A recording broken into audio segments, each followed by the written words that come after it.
snow falls inside the globe. Quiet, peaceful. Then you whisper the words, and the town lights up. A few flakes turn black, your luck changes overnight. But Christmas is coming, and the snow globe isn't granting wishes anymore.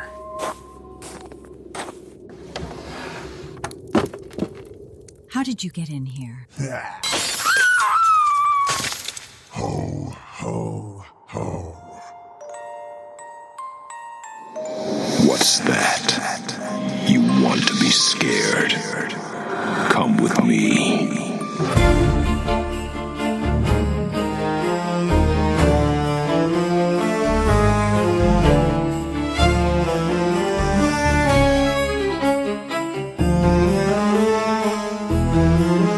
This is Weekly Spooky.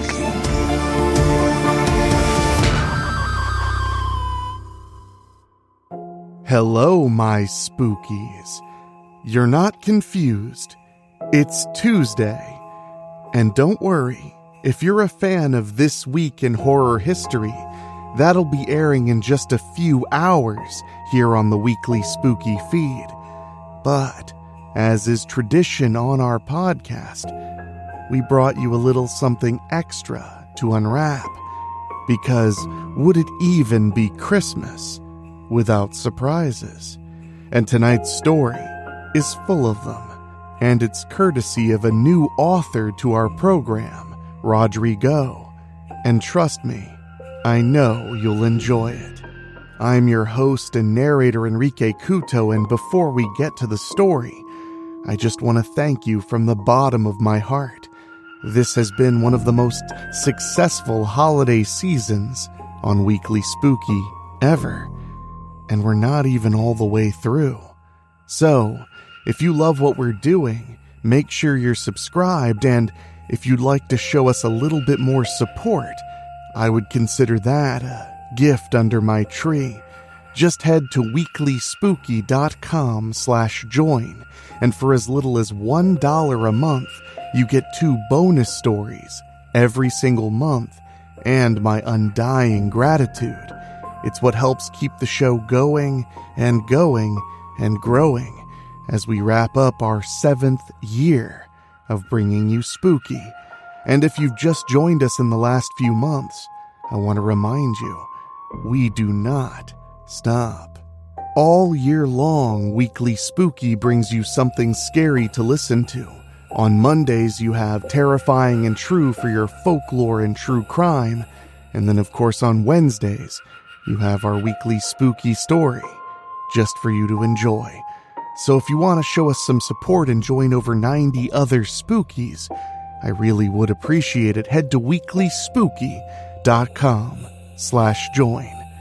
But now, as for tonight, imagine it's a cold night. The streets are slick with slush, and you duck into a dusty little shop because you're desperate. Inside, you discover a snow globe, tiny houses, warm lights, perfect snowfall, and a price tag that feels like a joke. But when you shake it, the snow doesn't stay white, because this globe doesn't just show you Christmas, it changes it. It bends luck, it grants wishes, and it starts turning the season into something darker, demanding payment you can't afford.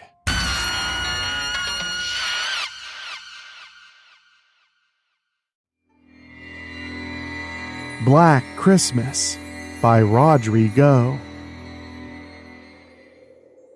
It was cold and dark that one wretched morning in the city of dead dreams. Dilapidated buildings, decadent centuries of another time, towered on either side of me as I sped by on my way to the warehouse downtown. An ill-disposed wind howled in every direction. Beggars huddled together, and brown slush clung to the rims of my bicycle tires. Down the road, a neon Pabst Blue Ribbon sign buzzed over silent garbage cans in disarray.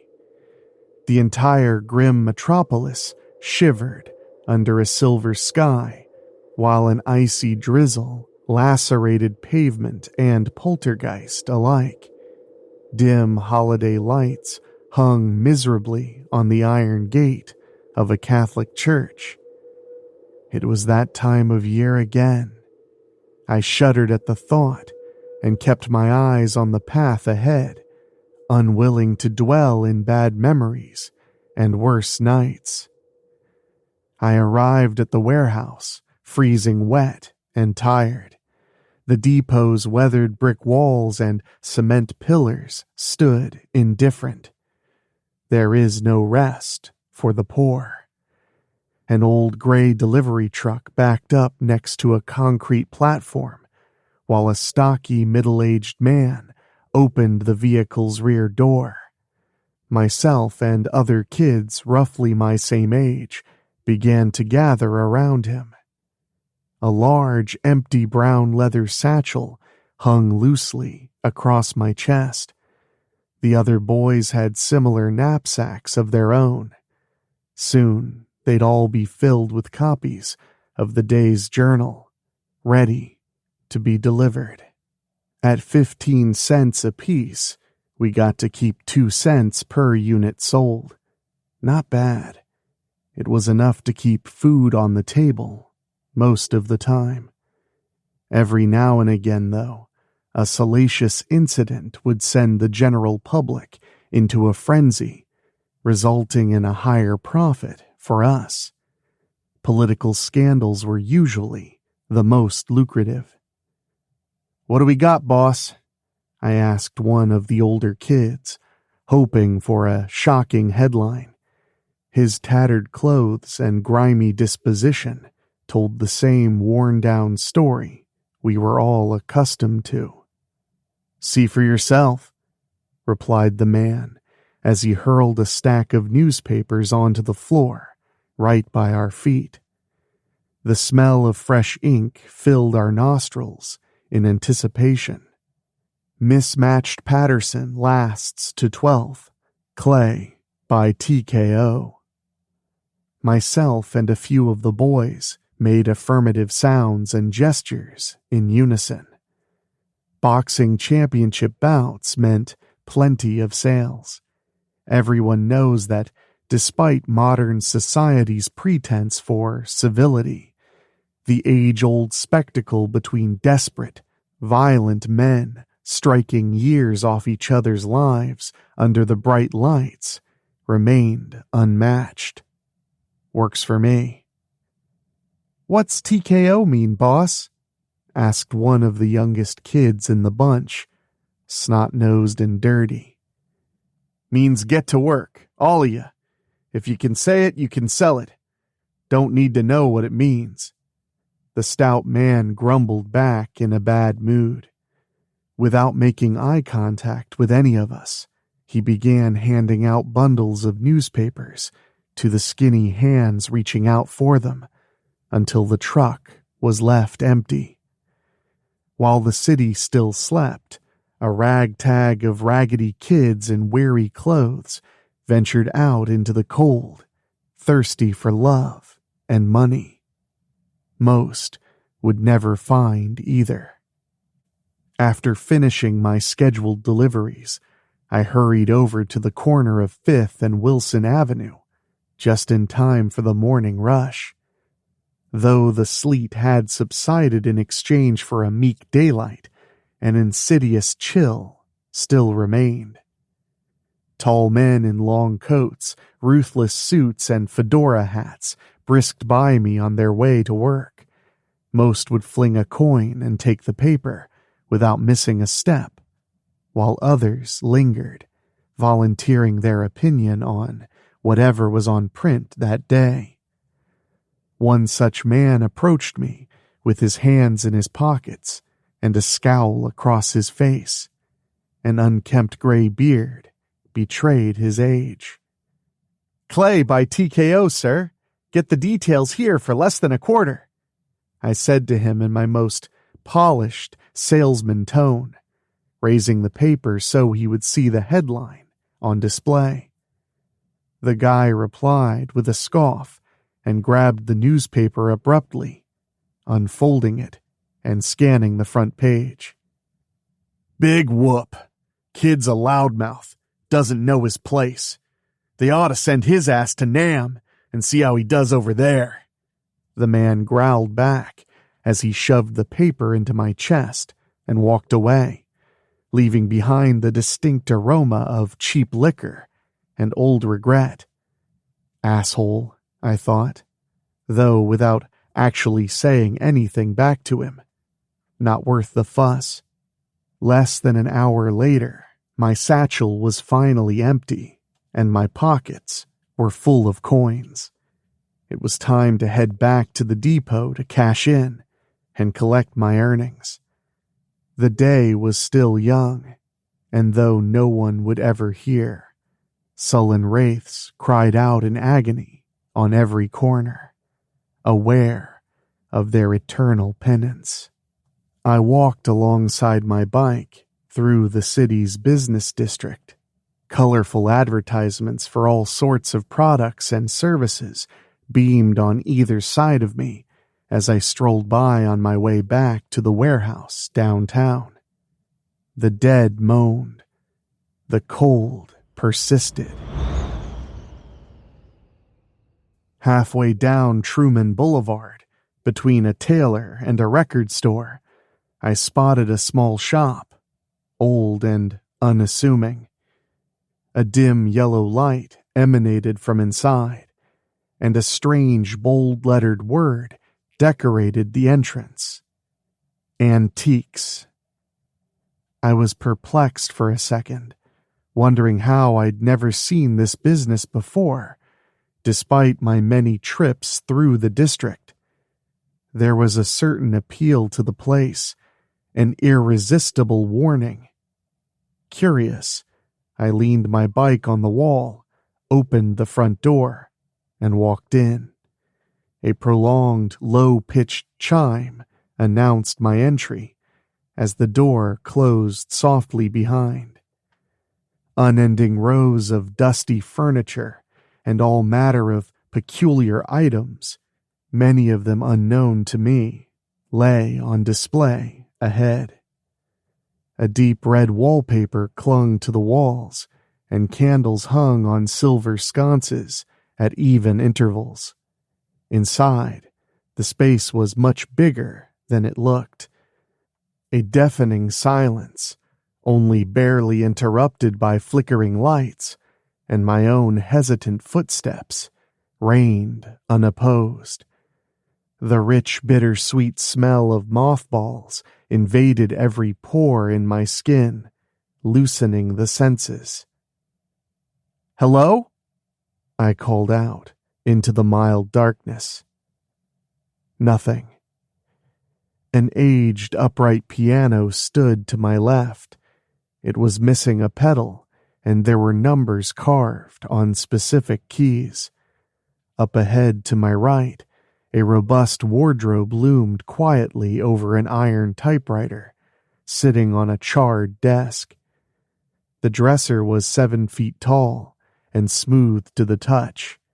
A gilded bronze lock kept its secret safe from wandering hands. "Hello? Anyone?" I called out again, this time a little louder. Still nothing. The hardwood floor creaked under my weight as I slowly made my way from one corridor to the next, intrigued by the untold stories hidden behind every dated artifact. Tomes of books on ornate shelves, marble busts of ancient men, and empty rocking chairs languished in the shadows, begging for attention. The room began to feel warm.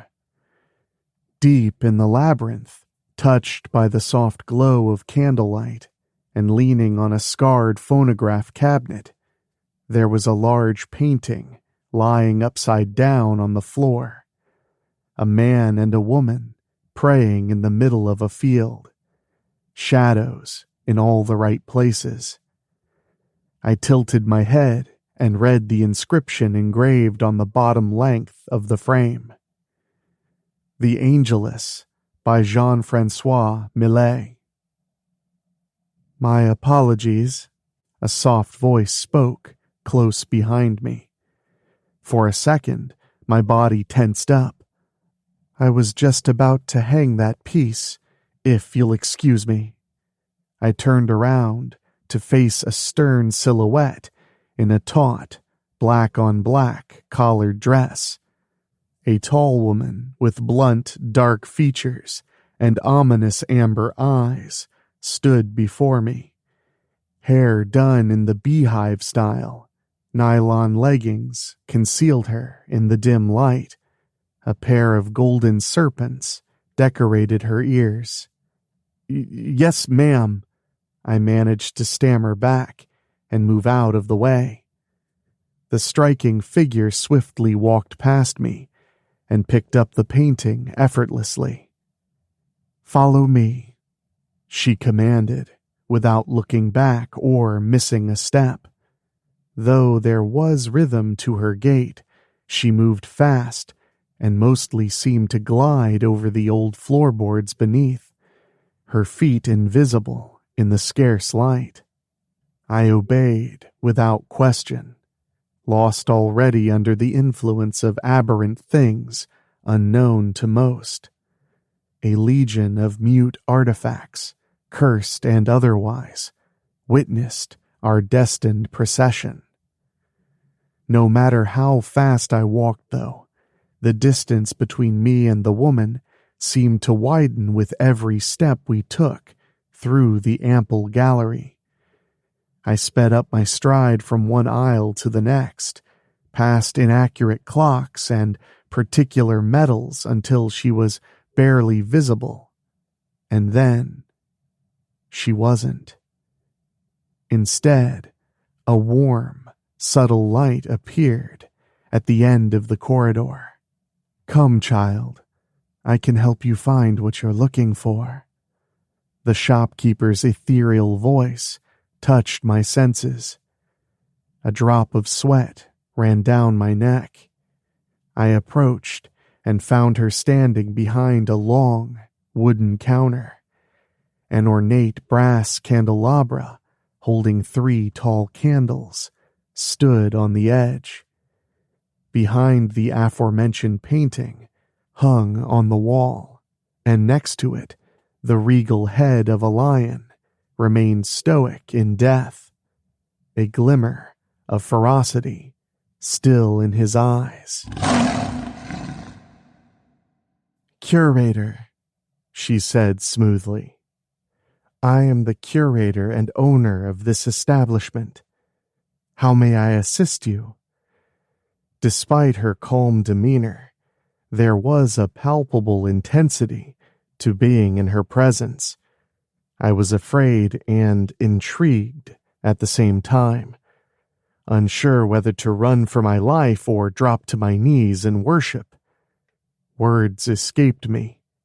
Knowingly, she smiled. "Not many people find this place, you know. The ones who do leave satisfied, but never come back. What brings you here?" She spoke in a beautiful accent, one fit only for gods and monsters. A brand new cash register sat on the counter, cold and unyielding, except for a pristine purple sticker in the shape of a fish candidly stuck to it. "Nothing. I was just passing by." "What is this place?" My voice came out in reverence, barely louder than a whisper. "Relax, child. This is not holy ground. What you see here is a collection of relics, morose, powerful artifacts from years past, each one carefully selected by me from across the globe, each one meant for someone, somewhere. some time. The important question now is, which one is meant for you? A look of surprise found my face. Her luminous eyes savored the moment. Thank you, ma'am, but I could never pay for any of this. I wouldn't even know where to begin as far as picking goes, to be honest. The room felt hot now. I thought about taking my coat off, but decided not to. A tithe is all I ask for in return. 10% of whatever is in your pockets, she said enticingly. Leave the rest to me. Sold. I took out the exact amount and set it on the counter. Foolish, eager to join the damned. What is your name? I asked, helpless. You can call me Nina. Multiple heavenly voices spoke the name in unison. A blue hue tinted the candlelight for a brief second. Now close your eyes and breathe deep, child. Listen to the flame. Let it clear your thoughts. I'm going to ask a question. Your answer will guide me in choosing the right antique for you. Only the truth will do. Silence. I nodded in response. Standing there, in the vicinity of godhood, my mind felt quiet, infinite, pure and despicable. Her poised inflection descended on me gently, nurturing and astute. What do you hate the most? I grimaced. The answer to her question was easy to find. The sting of a fresh cigarette burn. The bitter taste of an undelivered promise. A raw, vivid picture of violence and abandonment permanently linked through trauma to a particular day. Christmas, I replied, opening my eyes and repressing the past once again, burying the pain so deep it could never hurt me. The curator let out a delighted laugh, sinister and elegant. Of course you do, child. I have seen your nightmare, and I have just the thing. Wait here. The woman disappeared back into the labyrinth, her movements quick and fearless. I leaned on the counter, facing the haunted collection. A dozen dark corridors, lined in mystery and madness, sprawled before me. I wondered what sort of arcane magic laid there, restless, eager to live again. Stare into the abyss long enough, though, and it will find you. First coming from one of the hallways, a whisper. Then someone writing hurriedly in the dark. The turn of a key followed by a click, and deranged laughter soon followed. In the background, a faint weep held still, sad and inconsolable. Death trembled. Prayers turned to curses, and screams of terror faded into miserable whimpers. I could only smile. Here, child, your antique. Once again, the soft voice spoke close behind me. I turned around and found the woman back behind the counter, her divine aura resonant and rich. She was holding a crystal sphere sitting on a heavy-set wooden base. Inside, a colonial village in the middle of a forest covered in white. It was a snow globe. I looked back at her, perplexed. To cheer you up during the holidays, she said, placing it on my hand. A tiny church, complete with a bell tower and a cross, loomed over a few traditional homes.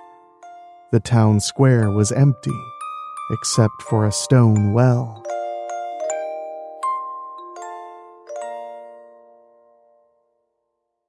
On the base, a silver plaque bore an inscription in a language unknown to me. Pater Noster up to terra. A malicious play on words, particularly on sacred texts, tied to terrible sacrifice, can sometimes unlock derivative power. Impure, and with consequence, but power nonetheless, explained the woman. Sweat accumulated on my forehead. I remained still. One of the latest additions to my collection, this one, callous and fickle. Used properly, it can grant certain wishes, frivolous whims, as long as the request doesn't break human will or the laws of physics, she said, looking at the artifact, pleased. Behind me, solemn murmurs and barren moans wandered the darkened corridors. The laws of what? I replied with a gulp. My throat felt dry. The woman smiled. Keep it simple, child. Think of kismet, coincidence, odds, and chance. The ritual will tilt these in your favor. Every year, at any time from the beginning of the autumnal equinox to the end of the winter solstice, shake the artifact, make the snow fall with your wish in mind, and the hex on your lips. Pater Noster up to terra. If your wish is granted, you will notice some of the flakes will permanently turn black in color, she said, pressing a few keys on the cash register. A tray slid open with a ding. The woman placed the coins inside and closed it in a swift motion. She then looked at me severely and continued. Now listen, there must always be white snow inside the globe. You understand? Once only a few regular flakes remain, you must stop using the incantation at your own peril. In other words, the amount of wishes you have is limited. Use them wisely. Looking down, I examined the artifact in disbelief, wondering how an old snow globe was going to do any of that. The level of detail inside, though, was mesmerizing. Every window, rock, and tree masterfully crafted to perfection by someone driven, obsessed. Hidden in the middle of the forest, a lone cross marked the location of a shallow grave. What happens, when they all change color? I asked, looking up. The woman took the souvenir from my hand and shook it. A great number of white snowflakes swirled inside before gently descending onto the somber landscape. Black Christmas, she replied casually, setting the snow globe back on the counter. Like a bad holiday? Piece of cake, I muttered, picking it up and wiping my brow, still intrigued by the curious object. Magic or not, this thing was valuable. I could tell from how heavy it was. It was nice doing business with you then. Please, come again. The curator spoke definitively as the room's intense pressure slowly subsided. I turned back to find no more than a couple of aisles and the shop's entrance. The dim, candle-lit facade remained untouched. My shirt felt damp. It was time to go. "Yeah, you too," I replied, like an idiot, walking towards the exit.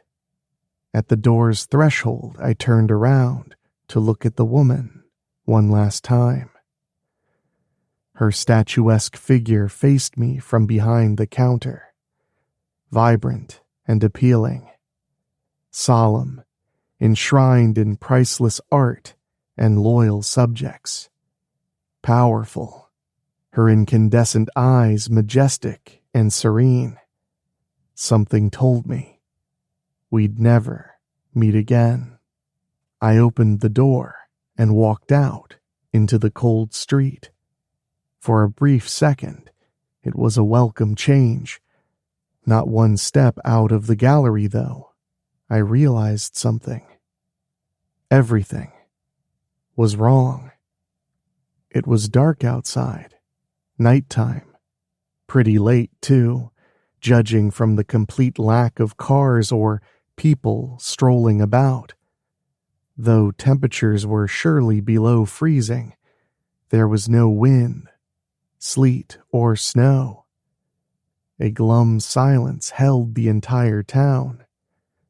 On the sidewalk, tall, slender streetlights offered solace from the stark darkness every few feet.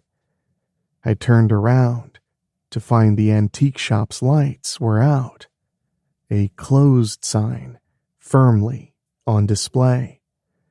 Somehow, I'd spent over 12 hours inside the hallowed gallery, though to me it felt like no more than one.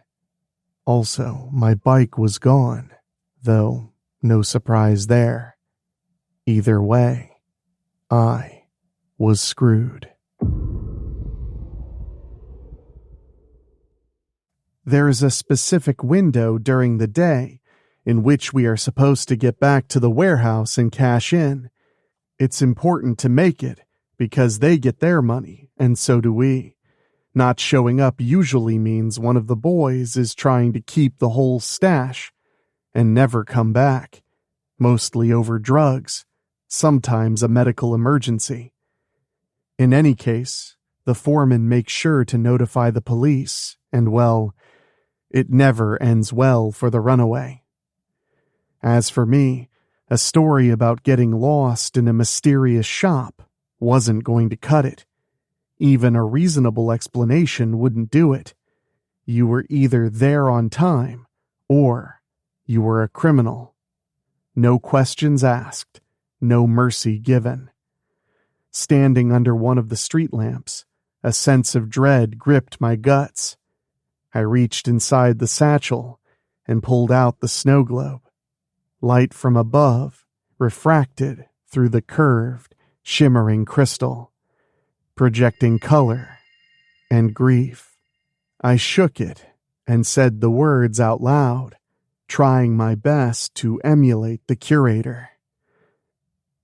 Pater noster optu terra. At the same time, in my mind, a single statement was on repeat. Don't let me be in trouble with the foreman. Don't let me be in trouble with the foreman. After a few shakes, I held it up at eye level and looked closely inside. Thousands of snowflakes filled the miniature atmosphere in a whirl, gently slowing down into a state of eerie suspension. The town was only partially visible now, shrouded in white, as was everything else. I looked at the globe from different angles, carefully maneuvering the artifact with both hands, looking for them. It only took a minute. Fleeting at first, easy to lose in the crowded procession, But they were there. Black snowflakes, scattered less than a pinch, but undeniably there. I felt fear and excitement, instinctively bracing myself for something to happen. But the night remained calm. Disappointed, I put the relic back in the satchel and walked home in a hurry, thinking of other ways to get out of my troubled situation. Elsewhere in the city, a stocky middle-aged man slept comfortably, unaware he would be dead before sunrise. I arrived at the warehouse the next morning, wide-eyed and anxious, expecting loud accusations, handcuffs, or worse, but at the same time hoping a clever excuse plus the owed wages would spare me a meeting with the fuzz, not to mention keeping the actual job. Surprisingly, everything seemed business as usual.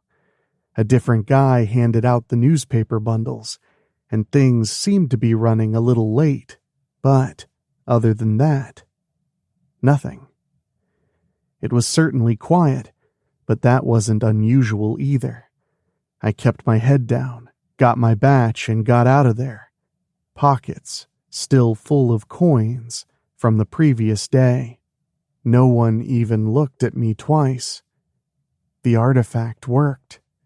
My wish had been granted. Maybe this would be a good holiday, after all.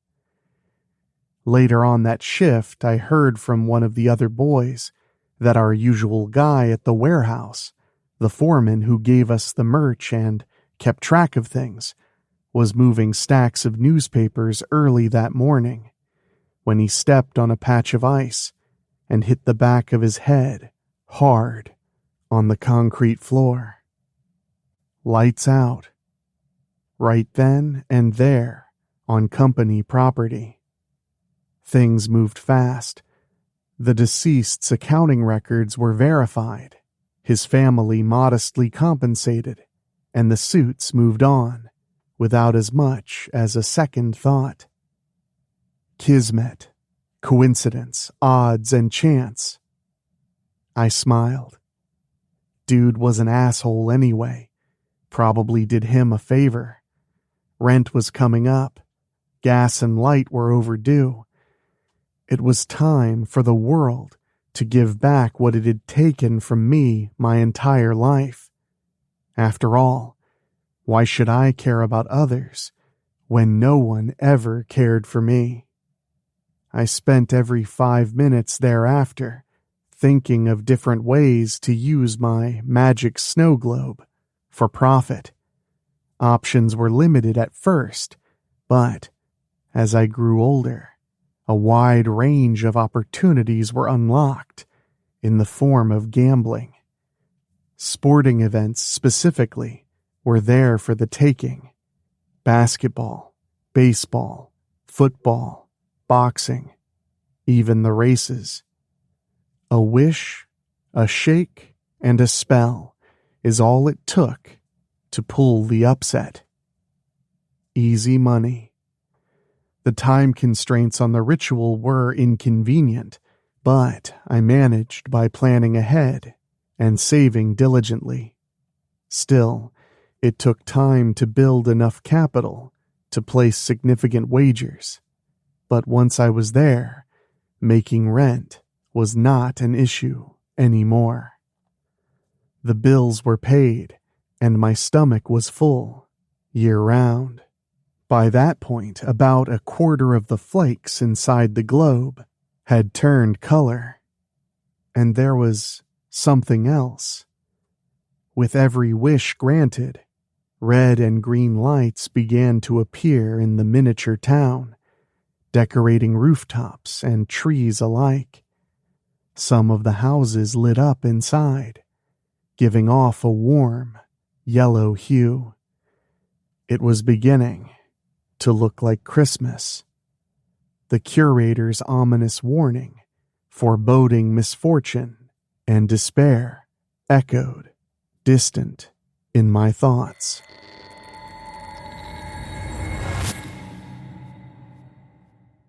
I used the haunted artifact to my advantage over the years, addicted to money, booze, and winning, never once thinking of the price paid in blood for every one of my wishes, never once feeling remorse, never once nothing. They say selfish lives lead to lonely deaths. It's true. The gloom, brick-lined alleyway was like any other in the city, disillusioned and dirty. Empty beer cans and broken glass rattled on the weathered ground amidst cigarette butts and dog piss. A halfway ripped poster advertising an upcoming fight fluttered in the cunning fall wind. Dusk was beginning to set in, and with it came the prostitutes and debt collectors. Rats, big as cats, scurried away, spooked by the sound of polished shoes cracking hard against my ribs. Unfortunately for me, today there would be no hookers. With my back against the wall, two men in swanky clothes and a smug demeanor stood over me, clearly enjoying their respective roles. The smaller one did all the talking, while the other used his fists. Both wore heavy jewelry. "This is the last time we play nice, you understand?" he said in a slimy accent, pointing his finger at me as blood poured down from a fresh gash on my lips. Brass knuckles'll do that. The brute laid one last right cross straight on my left cheekbone, opening another wound, then finished it with a heel kick to the chest. Fucking wops, I thought, curled up on the concrete ground in pain, unable to breathe. "You think this is bad?" the mobster continued, pursing his lips. "If you don't pay what you owe in 2 days, I'm gonna have my friend here go to work on you with a crowbar. You hear me? 2 days. That's it." He took one step closer and looked me directly in the eyes. "We'll make a fucking cripple out of you. Then you can beg on the streets until your debt is paid. 2 days. I nodded in return. "Can't hear you, boy," he said, leaning in and raising his backhand. "I heard you, man. 2 days. I got you. I'll get the money," I replied, flinching. The thugs chuckled and took off, leaving me bruised, broken, in the company of trash and misery. Didn't matter. Either way, I was fucked. Little over a year ago, I was about to use the snow globe, intent on fixing an important ball game, when I noticed every snowflake in view had turned black, while the entire town dressed in holiday cheer. Fear settled in the pit of my stomach. After years of witnessing firsthand the artifact's sinister power, I was less than keen to find out what happened when... If only I'd asked the woman to be a bit more specific back then. Fuck. I began inspecting the globe from all angles, using both hands until finally the sight of a few white flakes sent a wave of relief down my spine. Still, it was clear my days of easy money at the bookies were done. I wasn't too worried, though. By then I'd made enough cash to keep me going for a bit, so I put the snow globe away in a drawer and forgot about it. Figured I'd beat the system, and honestly, it would have worked, except I didn't stop gambling. I couldn't. Addiction is a greedy bitch. It only knows how to take until there's nothing left. Without the odds in my favor, within months I'd lost most of my savings to different bettors. The constant partying didn't help either. After all, loose women and fine spirits are expensive commodities. Even worse, I got in the hole with the local mob. Now my face was swollen, blood pooled in my eye socket, and it was time to pay the piper. I needed a big score in the next 48 hours, and I knew just the one. Hard to miss, actually, though I'd have to use the entirety of my remaining capital. With the right wager, the stakes were steep enough to pay off my debt, and then some. How bad could a Black Christmas be, anyway? Whatever it was, it couldn't be worse than what those fucking scumbags would do to me if I didn't come up with the money on time. This was the only way. I slowly picked myself up and began walking home, determined to throw the dice on my life and perform the curse ritual one last time. Ignoring my presence, a stray cat scavenged for dinner in the dumpster. Another victim of existence in this cutthroat town. It was early in the morning, 2 days later, when I walked down Cleveland Street on my way to the nearest newsstand. The man working it was just getting ready to open. Stacks of fresh newspapers lay on the floor beside him, waiting to be shelved. Although I knew from experience the result from last night's bout would be in my favor, it still felt good to see it on print. This one in particular, even more so than the rest. I approached the booth and read the headline. Ali wins by KO in 8. Floors foreman to regain crown. "Can you believe it?" the merchant asked rhetorically, picking up the stack of papers with difficulty and setting it on the counter. "Son of a bitch actually did it!" His rotund waist was barely reined in by a worn leather belt and a pair of navy blue suspenders. The button on his denim pants was missing.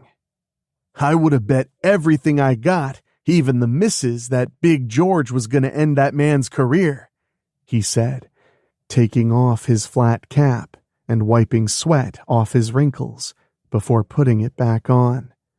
"Considering everything he's been through and all that, I guess you never know, you know?" The merchant mused, comically aware he would never achieve greatness himself. A crisp morning dew settled on the newsstand. Tabloids and magazines were neatly lined up under a plastic cover, displaying pictures of parties and dead celebrities. "Guess not," I replied, and walked away without making a purchase, already thinking of my next move. After collecting at the bookies, I'd head straight to the greaseballs and pay my debt, then go home and figure out what to do with the globe. The antiques shop was long gone. Pawning the thing had crossed my mind, but mostly I wanted to keep it, just in case.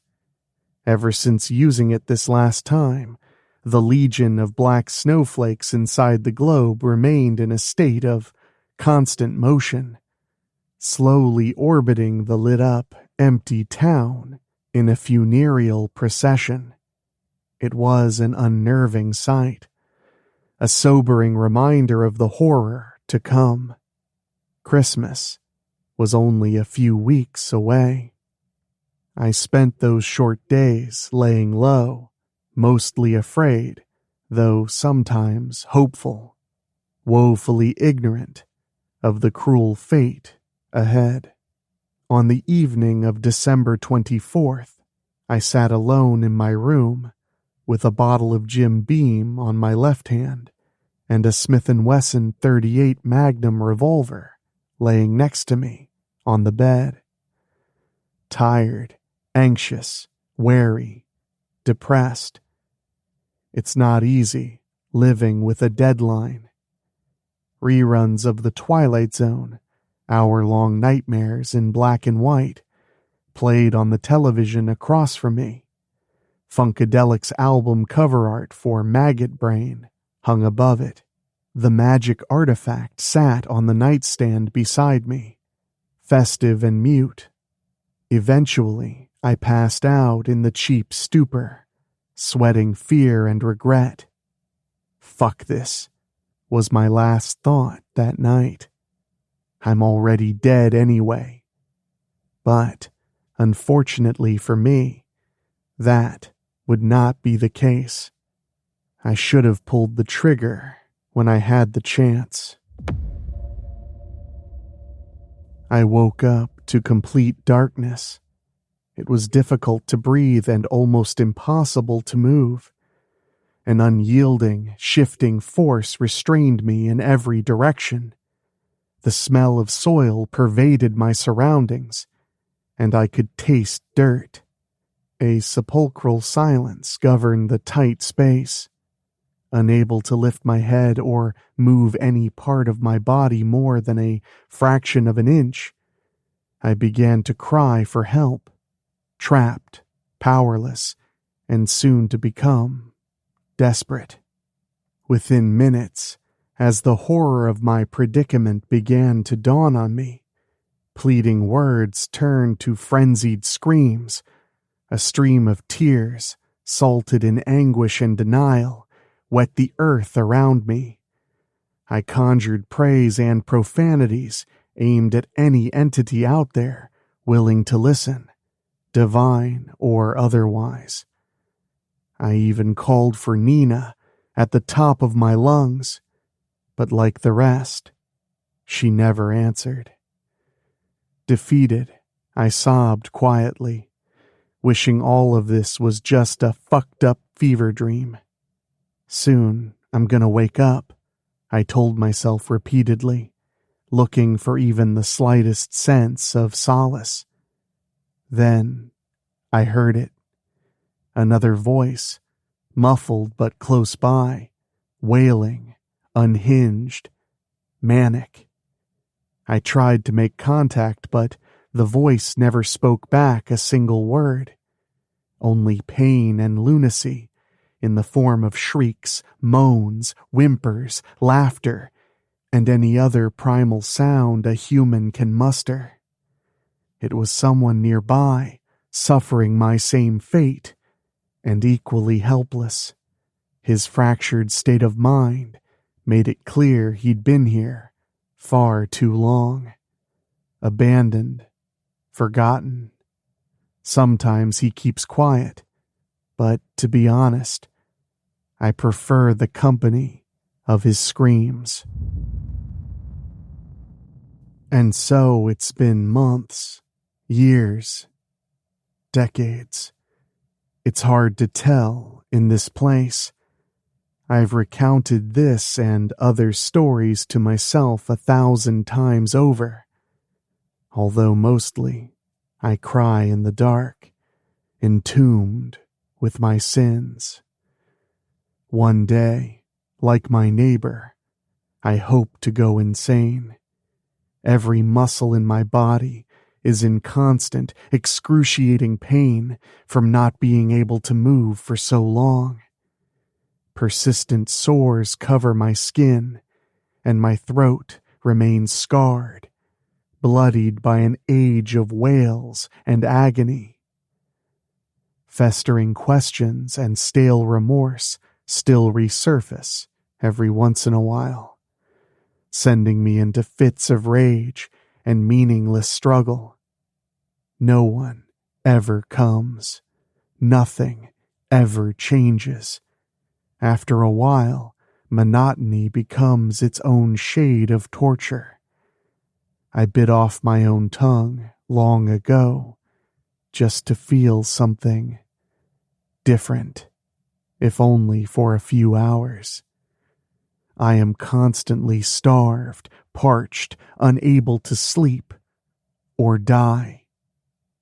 Cursed, condemned, alone with my paltry thoughts for eternity, imprisoned by my own will. All I can do now is wait for my mind to let go. Certainly, only severe madness can deliver me now from the infinite wrath of one Black Christmas.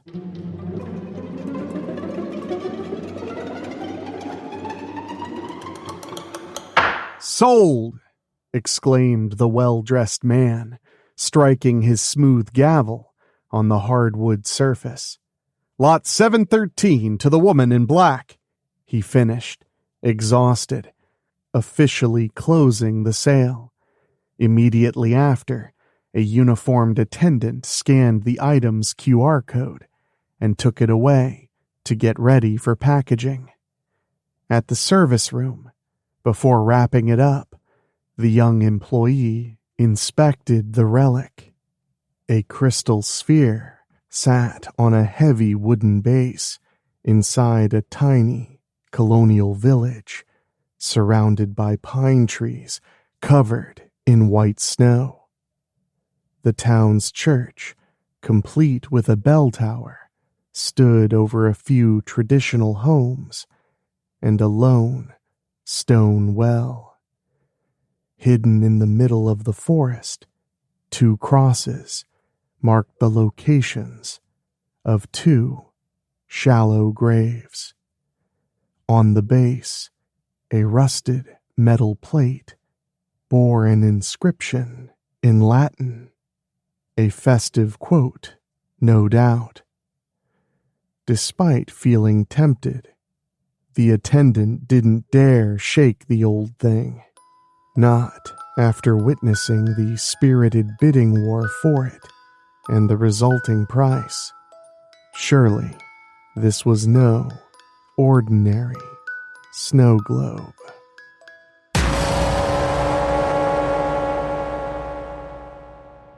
Well, my spookies, hope you enjoyed that Black Christmas courtesy of our new friend, Rodrigo. Make sure to check out his other work. There are links in the show notes. And I want to remind you, if you've ever felt the tightening grip of that snow globe, if you've caught yourself thinking maybe one more wish, well, remember, Christmas magic is never free. It just waits until the lights are low and the streets are slick with ice, and then it collects.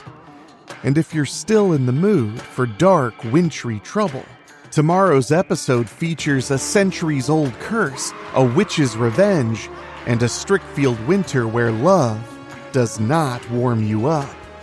Expect snowy streets, buried secrets, and a holiday romance that turns sharp as broken glass when we bring you A Christmas Romance by Rob Fields. But don't let that name fool you. And I want to take a moment to say an extra special thank you to our Patreon podcast boosters, folks who pay just a little bit more at weeklyspooky.com/join to hear their names at the end of the show. And they are Johnny Nix, Kate and Lulu, Jessica Fuller, Mike Eschewy, Jenny Green, Amber Hansford, Karen Weemet, Jack Kerr, and Craig Cohen. Thank you all so much for your support, and if you want to hear your name at the end of every episode of Weekly Spooky, just head to weeklyspooky.com/join and sign up at the $15 a month or higher tier.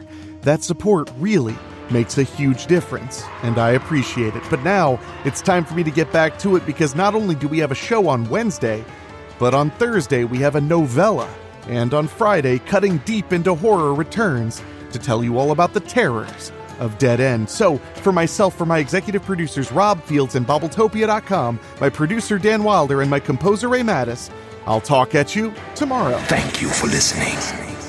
Make sure to find your way back next week. But for now, you are safe. Trust me.